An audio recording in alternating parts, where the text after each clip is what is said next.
Hi, my name is Rochelle and you're watching or listening to BoxBox F1 Pod.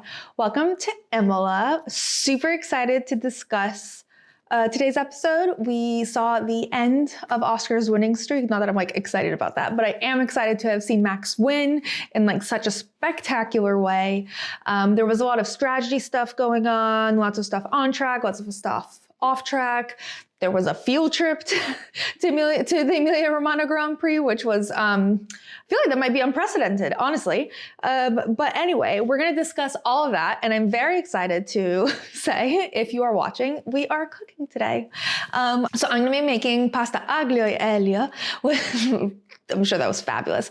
Which is basically just olive oil and garlic pasta. It is not necessarily traditional to Emilia Romagna, but I will be putting some Parmesan cheese on top for the Emilia Romagna region. So don't come at me, but it is Italian. So that's the theme here today. I am very upset to say that I was not able to come into this to be able to say pizza, pasta, piastri. Oh, I can after quali. Quali went fine. But in the meantime, I'm going to be making a drink to accompany our, what are we making? Pasta. And while we're prepping it, it's going to be a blood orange spritz featuring this very cute bottle of Italian sparkling wine that my friends brought me yesterday as a housewarming gift, but specifically they said for the Italian Grand Prix. So who am I to ignore specific instructions? So with that, let's kick things off with the digital warm-up. Lap 1, F1 news. While I chat about the F1 news, I'm going to start making my drink, which starts with some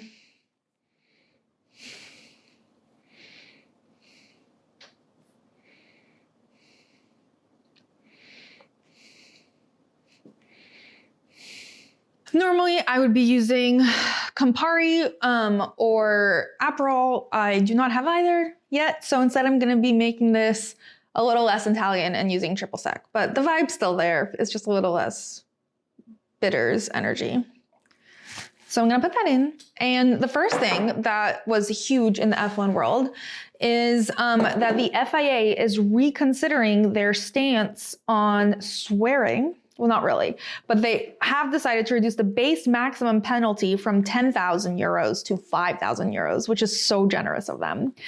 Basically, the stews will also have the ability to suspend a penalty if it's a first-time offense for either driver or team. George, as you know, the head of one of the GPDA's directors, was asked if they're grateful to the FIA for changing this. And George is like, this was stupid to begin with, so I don't know why we would be thanking them for basically doing what they shouldn't have done to begin with. It still exists, which I liked from George. You know, I might not be having this today. 1, 2, 3, to max. To max. Don't put me on top of an F1 podium. I guess they do that. I don't know why I did that. All right. Next up in F1 news, the FIA found no issue with McLaren's... Oh, whoa. I guess this is red sparkling wine. It's going to make the blood orange part look super bizarre, but okay. That really threw me off. Let's say this is for the tears from Kimi fans that he DNF'd in his home race. And the blood orange is for the tears of the Tifosi for Ferrari. I have no idea what this is going to taste like. I was really, really thrown off by it being red. So the FIA found no issues with McLaren's car, which I guess there were suspicions raised by the Red Bull camp, supposedly. Toto did make a statement saying that he thinks it's silly to be questioning cheating every time someone is doing well, as if he hasn't on multiple occasions lost his shit at Red Bull, and being like, you are cheating, I have it printed out right here. I guess he wasn't accusing them of cheating at that time, but all right, well, cheers to whatever this is. Oh, that's really good. Okay. yum. Tastes much better than I'm sure Kimi or the Tifosi felt today, but you know. Also in F1 news, Carlos Sainz Sr. is apparently considering running for FIA president. There is, of course, a lot of conversation about conflict of interest, but weirdly, from what I understand, far less than there was about Susie Wolff. Well, no, the conversation is still there. The one thing is I'm not sure if Susie Wolff was actually considering running for FIA president, whereas Carlos Sainz Sr. has fully acknowledged that he is considering running for it. A lot of people are saying there's clearly a conflict of interest. Whether that will impact his job, I don't know. Like I said, I also thought Susie Wolff, I don't know. This feels very conflicty. However, Carlos is like, I'm a 30-year-old man who's driving and I have other management. He just won't be part of my management team anymore. George himself said he doesn't think it'll be a conflict of interest. And, you know, he's very morally right. And he thinks it'll be great to have Carlos Sainz Sr., who understands F1 in the capacity that he does and is like a world champion. I also think everyone's really sick of Mohammed. All right, moving on to the biggest news, which we have in theory already talked about.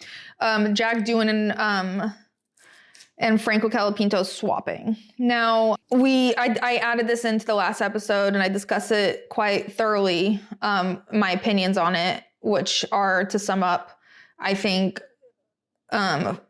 Jack has been handed a really shit end of the stick, but I don't hold, Franco responsible for that. That was obviously the management. We also have found out that bombshell information that Flavio is Jack Doohan's manager, which I continue to think is psychotic, and he needs to find new management immediately. But the other crazy thing that happened at that time was that Ollie Oakes had resigned the day before they announced the swap. And there was a lot of rumors at the time, this is suspicious timing, blah, blah, blah, blah, blah. And then they released a statement saying that the original statement had said that he was stepping away for family matters. And they released a subsequent statement saying that despite all the speculation, he is in fact stepping away for family matters. And then there was a quote from Flavio Briatore that there was no malintent or something. And then they had attached to his statement a statement from Ollie Oakes where he was like, Flavio's like a father to me. This is a family matter, blah, blah, blah. And everyone's like, yeah, right. And then the next day it started to come out that the brother of Ollie Oakes, now the former Alpine team boss, William Oakes, who is 31 and, by the way, born December 30th, 1993. He is one day older than me. He was arrested. Spoiler alert. He is the director of the high-tech Grand Prix team, which competes in F2 and F3. He was arrested and charged with transferring criminal property, which is fascinating.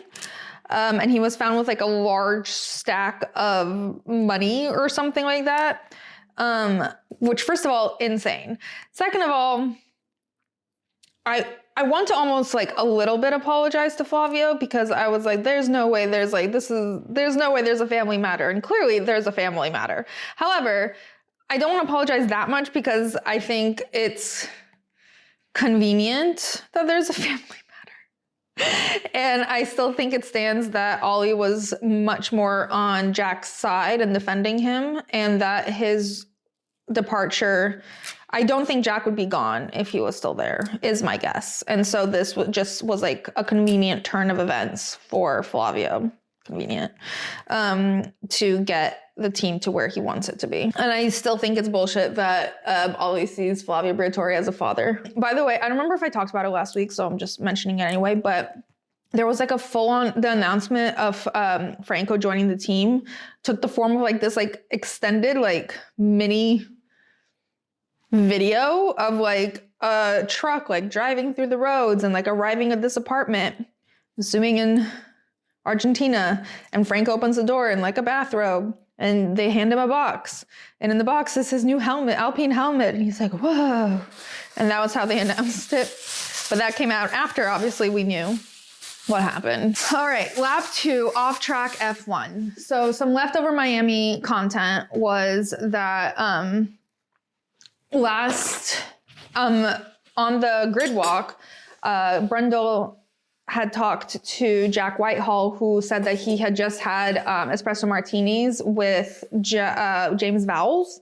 And I was like, I physically cannot imagine A, James Vowles having espresso martinis, or B, hanging out with Jack Whitehall. So, but Williams released the footage, and it was like in the hospitality. I don't know, when he told that story, I was sort of envisioning like they met up at a bar in London and had like a drink together, rather than like in the hospitality where James is wearing his Williams button up. But it's still funny to me.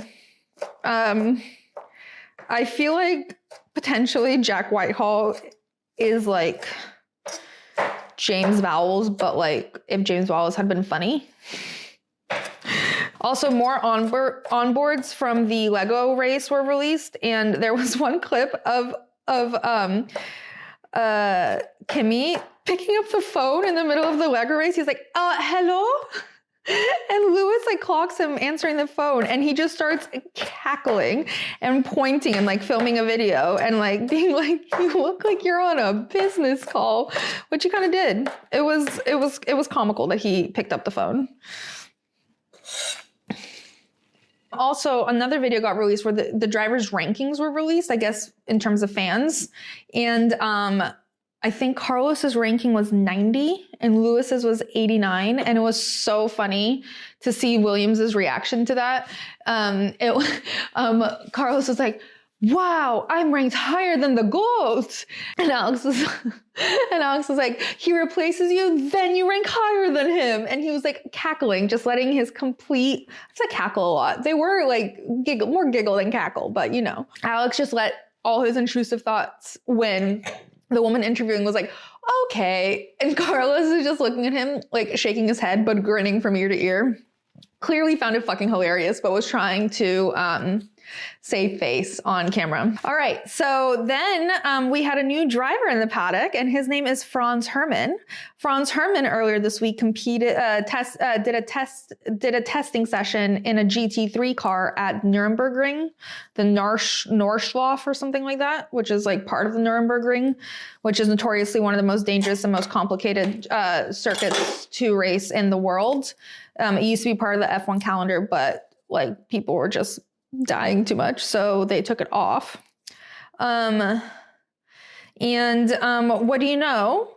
When Franz Herrmann showed up to test, who was in the car but Max Verstappen, under the pseudonym Franz Herrmann, because I know a lot of people online were like, the car was sponsored by Verstappen.com or Verstappen.com, his racing team. And everyone's like, I don't know why he used a pseudonym. His name is splashed all over the car. And it's like, it's not like he showed up in a disguise. Like, it's not like he was hiding who he was. I think they were just trying to keep it off of the, because the drivers who are testing are released in advance, and they didn't want it to get out that he was participating, not once he was actually there. Otherwise, the track would have probably been swarmed by people. But anyway, during free practice, the F1 graphics changed Max's name to Franz Herrmann, which was rather funny. Love a funny graphics change. Last year, if you recall, there was that hilarious exchange between Leclerc and Oscar on Twitter about how Oscar was saying that it was when Oscar was on his spree of saying every race was his home race. And then when it got to Monaco, Charles was like, I can adopt you. And then they changed Oscar's name on the board to Oscar Piastri Leclerc. That was funny. All right, we had several birthdays during our time away. Ollie Bierman turned 20, no longer a teenager. I believe that makes, wait, how old is Isaac? Isaac is 20, I think. Yeah, so that makes Kimi the only teenager. And he'll be the only teenager for the next, well, unless they get new drivers that are young.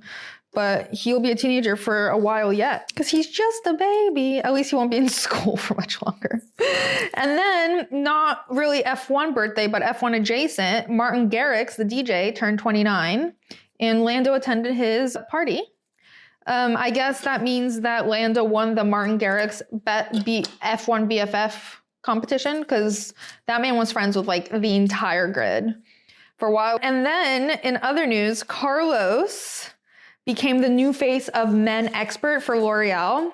Honestly, I thought he already was doing like stuff with L'Oreal, but perhaps that was just like a campaign. And now they've like made him like an official ambassador. Anyway, he, as part of L'Oreal's team, went to Cannes, where he walked the carpet with Eva Longoria, which somehow feels so random, but at the same time, weirdly worked. Like, it was funny to see them together, and like they look good together, and he brought her flowers and it showed them getting ready in the same room. It was cool. I really love this for him, and I also love whoever is in charge of his like L'Oreal makeover, because we all know Carlos always looked good, but now the haircut is serving the like face, whatever men's expert is. Sign me up. There's a lot of L'Oreal ambassadors, so I'm really curious who else Carlos will be paired with and what else he's going to be doing with them. I never really thought of, I thought L'Oreal, I don't know, I know L'Oreal is like a famous makeup brand. I see their stuff all the time, especially with Eva Longoria, but like in my head, there's still like the little kids shampoo. But they're not. They're more than that, obviously. And I think Kendall Jenner's an ambassador for them. I don't know. They have a lot of ambassadors and they do a lot of shit. So I'm very excited to see where Carlos goes next. All right, moving on. Lap 3 trackside in Imola. So Toto is not on track. I believe he's at a graduation. I want to say it's for his other son, because I don't know what Jack would be graduating from, but it might be Jack's graduation. Remember last week we found out Toto has another son, or I did. Some of you may have known that. I personally did not. So that was crazy. But anyway, he's away. And so Mercedes released a video of him like video chatting with the drivers. And it was Kimi and George in the office, and Toto's on the big screen. And he's like, I just want to give you both like some words of encouragement, because it's going to be the first time I'm not just not at the track, but I'm going to be completely offline, so I won't know what's going on. Kimi, like, you'll be good. Don't worry. Like, I know it's scary, but you know what you're doing, et cetera, et cetera. And George goes, what about me? Where are my words of wisdom? And Toto's like, you are a 27-year-old man. Please tell me how that compares to an 18-year-old's first experience at his home Grand Prix. You're fine. You've experienced it all. And George was like, okay. But it didn't make me laugh. Also, you could give him some words of encouragement, Toto. Toto does love Kimi. And the parallels that people keep drawing between Toto, Kimi, Spider-Man, and Iron Man are hilarious. I also think it's funny that, what's his name? Tom Holland has now been compared. This is like the third driver he's being compared to on the grid. To be fair, people used to say that he looked like Lando / Oscar, but this is the first time his character is being compared. But I do think it's funny that he's just like a continuous point of conversation for F1. And that he's only actually best friends with Lewis. Not best friends, but you know. Anyway, so moving on. So talking about Kimi. Kimi's like my favorite character now. He's so adorable to me. Everything he does just makes me laugh. There was a video that came out last week of him going back to school and showing up in like his Mercedes sports car. And all the kids are surrounding him.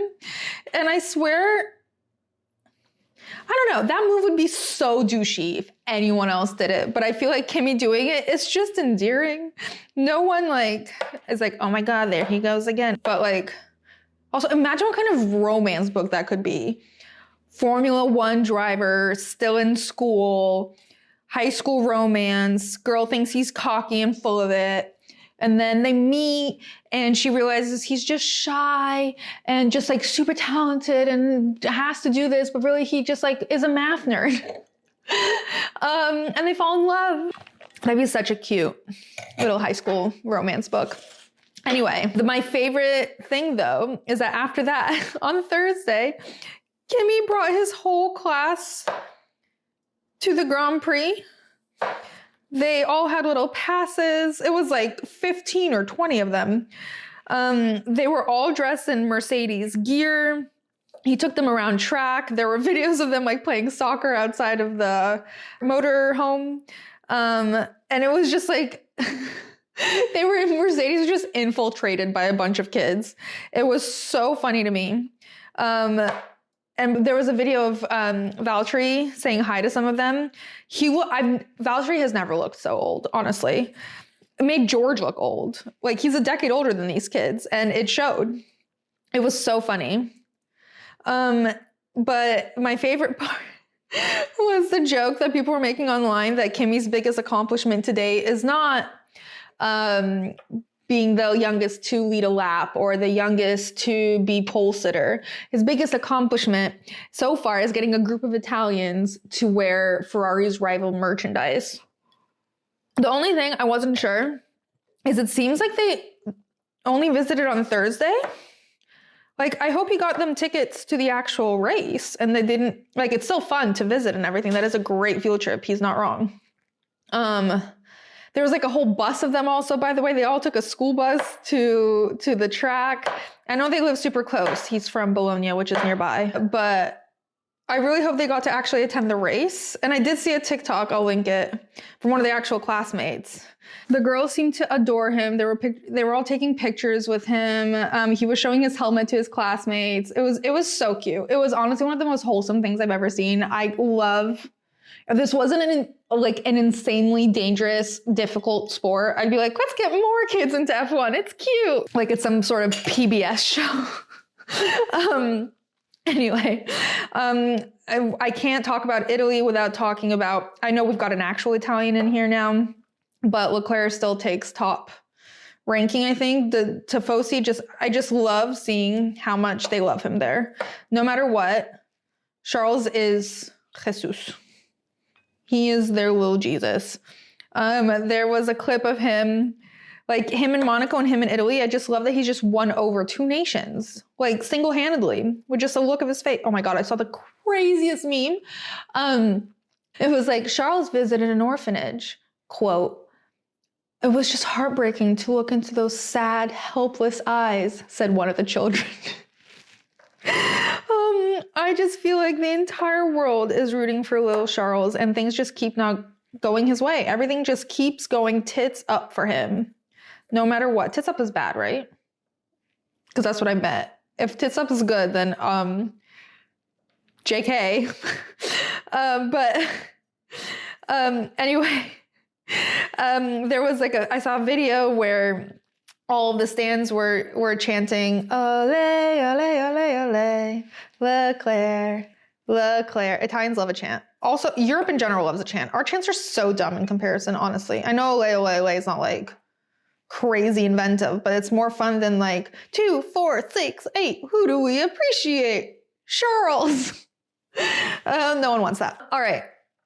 There was an incredible picture of Kiki, Pierre's girlfriend, walking with their dog Simba, and Alex, Charles's girlfriend, walking with Leo through the paddock. And again, Alex's outfit's 10 out of 10. Clearly Italian influence. She looked perfect. Every look is different, but every look is phenomenal. She just has it. She looks great. And I love that she started to dress thematically to the track. And she's doing it in a very respectful way, commemorating each culture. It's nice. But they're walking through the paddock and there's this clip of Simba trying to get ahead of Leo, and then Leo stays ahead. And this clip was played for Charles, and he was just giggling. He looked so proud. And then he was like, "Well, I guess I'm winning somewhere." Oh man, just like everything he said, he just like has given up. He's like officially given up. Zero hope left in this man. They were like, so what does this mean for Monaco? And he was like, no, and just like walked away. Like everything he says just like breaks my heart. And remember last year when he won Monza and he won Monaco and it was like such a big thing. Anyway, another thing I wanted to say about Italy quickly is that Carlos acknowledged that they welcomed him back with like open arms and like a really happy to see him. And that just warms my heart because I do think they all loved him a lot. They obviously are very happy to have like an icon like Lewis there. But you know, Carlos seemed to really appreciate the culture. I mean, Lewis does too. That's not what I'm trying to say. But like Carlos spoke the language. Carlos knew the anthem. Like all of these things that just like made him seem part of the Tifosi family. So it's good to see him still being appreciated. And then last, but certainly not least, I do want to just mention this like quick cameo we got, which was in the middle of the race. The camera panned to Daniil Kvyat, aka the former Red Bull driver who was replaced by Max Verstappen, who used to date Kelly Piquet, who is the father of Penelope. He was there. I mean, obviously he's not going to be in the Red Bull garage. That's a little crazy, but he was in the Williams garage. And I think that's wild. Like, why was he there? I mean, he was there to watch the F1, but like he was with some girl. I don't know who she was. Girlfriend, I guess. P and Kelly were obviously not there. I don't know what their situation is. I know Max has always been like really respectful. Like she has a father, blah, blah, blah. But like, I don't know. He was there with Williams and it was a jump scare for everyone. Everyone's like, is he back?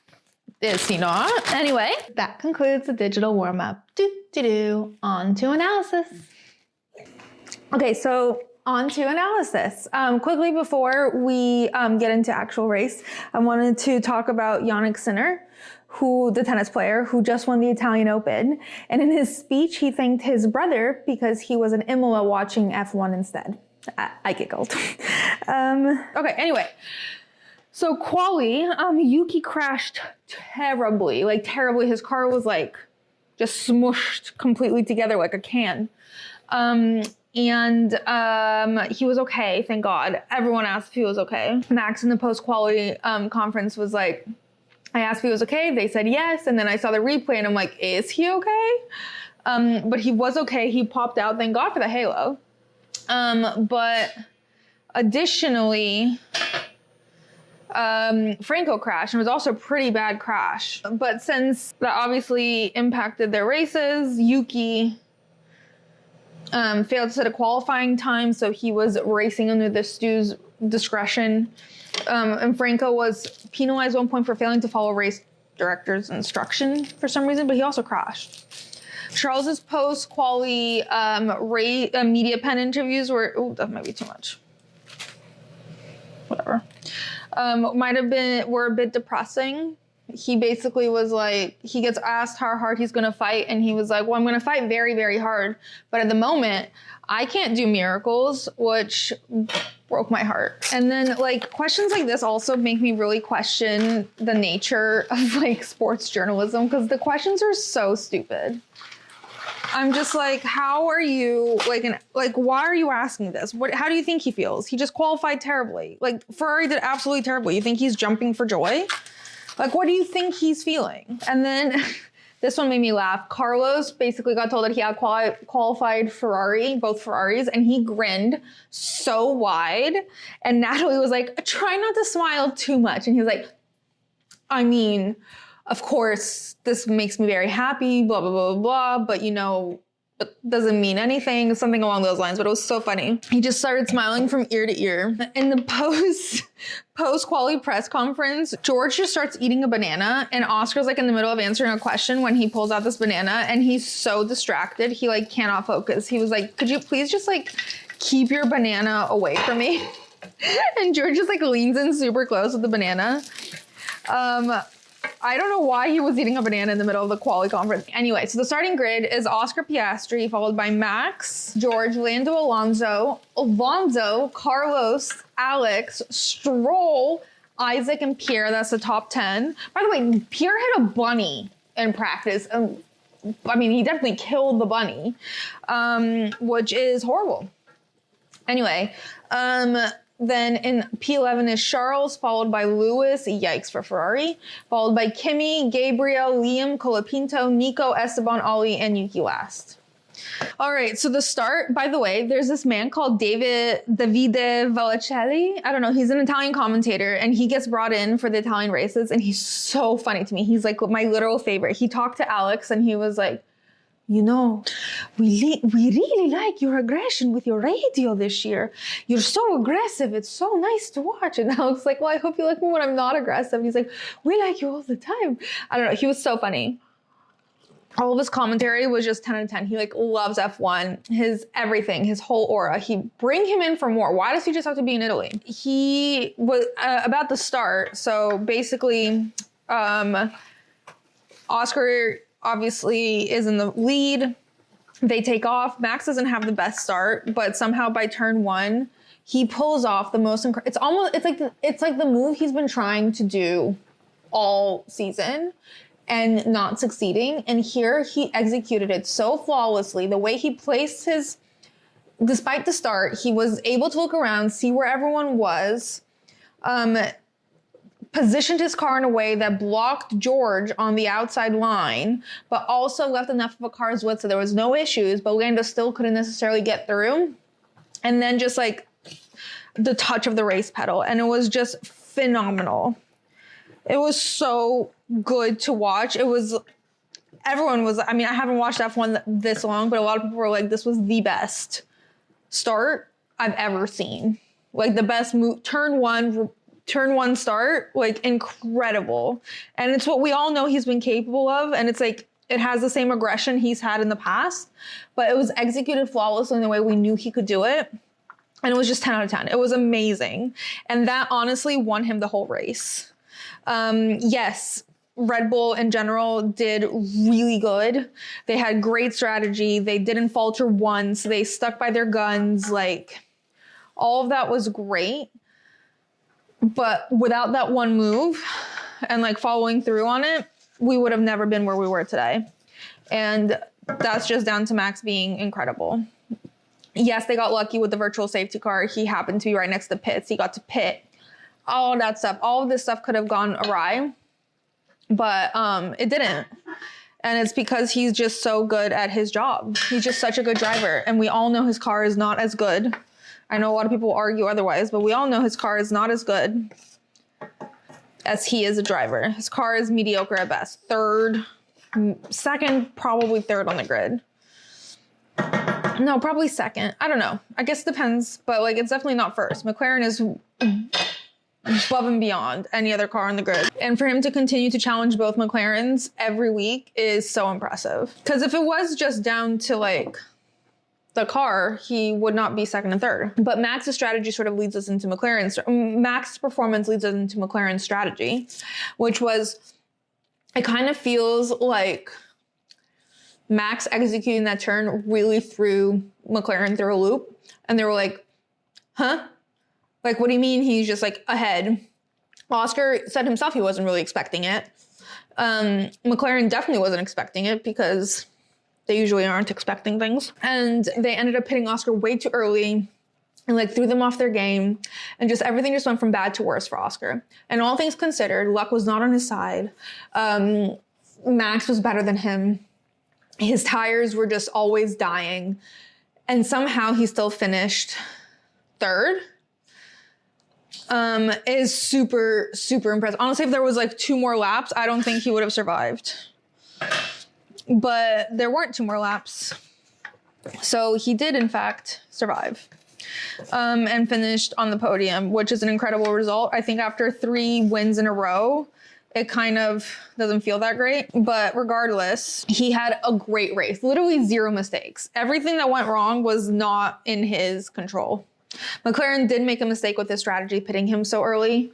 But, I mean, It's not really their fault. At the very end, Oscar's tires were shit. And everyone was basically saying, are they gonna race? Are they not gonna race? There was a safety car, a very, very long safety car, and Lando got on the radio and was like, I'm not telling you that I should be let ahead. However, I am faster and his tires are clearly dying, so do with that what you will, or something along those lines. And that was kind of annoying to me because I'm like, Lando, just fight. Just fight unless they tell you otherwise. And Oscar was genuinely dead because when Lando attempted to overtake him, Oscar didn't really put up a fight. It's not like he just like moved to the side, but like he didn't really fight him. I don't think he had it in him to fight him. But like everyone was saying like Lando needs to make this overtake to show that he's serious about the championship. I don't think this overtake demonstrated that he's serious about the championship at all. Oscar basically let him through. Oscar's tires were shit. It didn't demonstrate any of the aggression or the confidence that we wanted to see from Lando. He just overtook his teammate when his teammate was like not doing great. So I can't say I find it particularly reassuring about how he will continue to contribute to this championship fight, but who knows? Red Bull strategy, again, 10 out of 10, stuck to their guns, follow through, no mistakes, not from Max, not from the team, just like, it was like Red Bull of the old days, last year. It was like Red Bull last year. And also Yuki had an incredible race to go from P20 to points. I think he finished P10.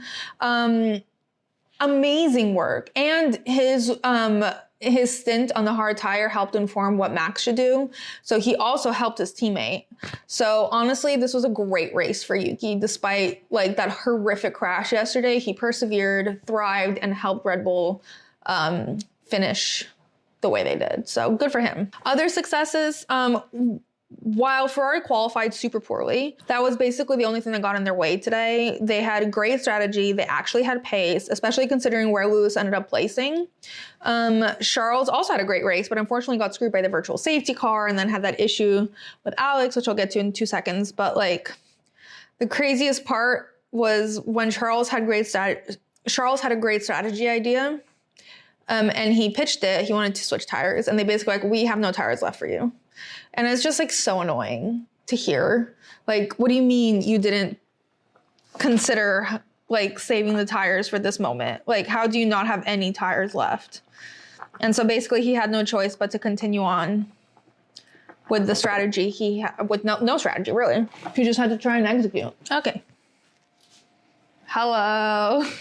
I don't know if you can see the steam. So like they didn't have the tires to help Charles even remotely get ahead. And then let's talk about Williams, and we'll talk about Alex and Charles. But would just like to point out, Williams isn't being lucky. They're actually succeeding on pace. And in the post-race show, Alex went on and they brought that up to him. He's like, oh, I know. Like, we're actually doing good. And it was kind of wholesome. Like, I think Carlos got a little screwed with luck and the safety cars, but like, Alex is on a fucking roll, man. But the big issue with Alex and Charles towards the end was when Charles basically had to give his spot back to Alex because of how he overtook him, which he was furious about. He basically tried a Max move, you know, like where Max tries to, he lunged while Alex was ahead. And the team made him give him the spot back before the before the stews could decide whether he should give a spot back or whether there would be nothing to pursue. And because they did that, they just didn't pursue anything. But Charles was like furious. He was like, so this is what happens when people race. You just have to give the spot back. I think in hindsight, when he like looks back at the tapes, he'll see that he had to give the spot back. Like there was actually no choice for him. But anyway, while this was all going on, Lewis ended up overtaking both Charles and Alex, like basically in one go, which put him into P4, which is great for Lewis. I just like, it's a shame that they qualified so poorly, like both of them, because who knows what could have been otherwise. Other failures that happened, and I would kind of consider Charles being depressed as fuck kind of a failure for Ferrari. Like they did execute fine. It just once again, luck and certain things just were not on Charles' side. But other failures, poor Aston Martins, who qualified so well and were on such a high, were just so slow. They were so slow today. And poor Fernando was like, I'm just the unluckiest driver in the world. I think that title is up for debate with a certain Charles Leclerc. But yeah, Fernando is also objectively an unlucky person. Also, Ollie almost retired twice. And I'm going to be honest, I actually thought he did retire. He did not. It like happened twice where he like pulled over and he like went into the pits and I thought he was done for. I literally thought he did not finish the race until the end when I realized he was still driving. And also then Kimi pulls over into the grass and he ended up having a really long safety car because of the way his car was parked and they had to get the truck out and like all this stuff. It was a very long safety car. But like, it's so sad that this is how his home race ended. But like, what did we expect from a home race? Name a home race that we've seen go well besides last year for Charles Leclerc for the first and last probably time. Up until then, it's like failures. Like this year alone, we've had Oscar's horrible race in Australia. We had Yuki's horrible race in Japan. Like it's not a good thing. Home races. It does not go well for anyone. And what's extra sad is this is the end of the contract for Imola, and we don't know if it's going to be on the calendar next year. However, the F1 president, Stefano Domenicali, has said that they can't feasibly have 2 Italian races on the calendar next year, which is weird because we have 3 American races we have to suffer through. So I don't understand why we wouldn't have 2 races in Italy where like everyone lives, breathes, and exists on motorsport. But okay, sure, Stefan, you know better than me. But I just feel kind of bad for him because this was his first and last chance. He brought his class on a field trip here. It was a whole thing. Post-race, Lando's post-race radio was really grumpy. Everyone was kind of grumpy. Oscar wasn't grumpy. He was just like clearly like not happy, which is weird. It's a very thin line between happy and not happy. But I have a feeling he was unhappy. It was such a thrill to see Max like jump up on his team. Like it's kind of nice to see him earn it again, as opposed to winning every single one where it becomes just kind of complacent. Not that he didn't earn them when he did win, but like, you know what I mean? Like where he had to fight for it. And when this like exceptional, flawless move that no one can even argue is like chef's kiss. The podium. Okay, so they were playing the Dutch national anthem and I start hearing the shouting and immediately I panic. I'm like, oh my God, are they booing him right now? Why are they booing him? He hasn't won in ages. And then I realize over the Dutch national anthem, the entire crowd is chanting, dun, dun, dun, dun, Max Verstappen, dun, dun, dun, dun. And that made me so happy. Like Max was grinning from ear to ear. He looked so pleased. It was the cutest. And thank God, by the way. Anyway, the results. Max got driver of the day and fully earned, I think. The dick in the box, I'm gonna say, is Lady Luck. Like, she just screwed over a lot of people today. I'm gonna top it with some Parmigiano Romana for the region. Rookie watch, I just wanted to point out, I think obviously the most impressive rookies have been Kimi and Isaac. However, Kimi actually definitely has a better car than Isaac. How he would be doing in a worse car, I don't know. Probably still pretty good, but like, we don't know. Isaac, however, definitely has the much worse car and is consistently fighting for top 10 positions. And I just think that's so impressive. Kudos to him. Snaps, claps, cheers, whatever we do, like, just like, I want Isaac knowledge. Also, he's so good at a TikTok mouthing thing. What are they called? TikTok voiceovers, TikTok skits, whatever, where he's like doing the voice when another audio plays. He's so good at it. The results are as follows. Max, Lando, Oscar, Lewis, Alex, Charles, George Russell, Carlos Sainz, Isaac Hadjar, Yuki Tsunoda, Fernando Alonso, poor Fernando, he barely missed out for the top 10. Nico, Pierre, Liam, Lance, Franco, Ollie, Gabriel, and Kimi and Esteban both DNF'd. The driver standings are as follows. Oscar Piastri with 146, Lando with 133, Max with 124, George with 99, Charles with 61, Lewis with 53, Kimi with 48, Alex with 40, Esteban with 14, and Stroll still there with 14. And I would like to point out that Oscar, Lando, and Max are like 22 points between the three of them. So they're very, very close.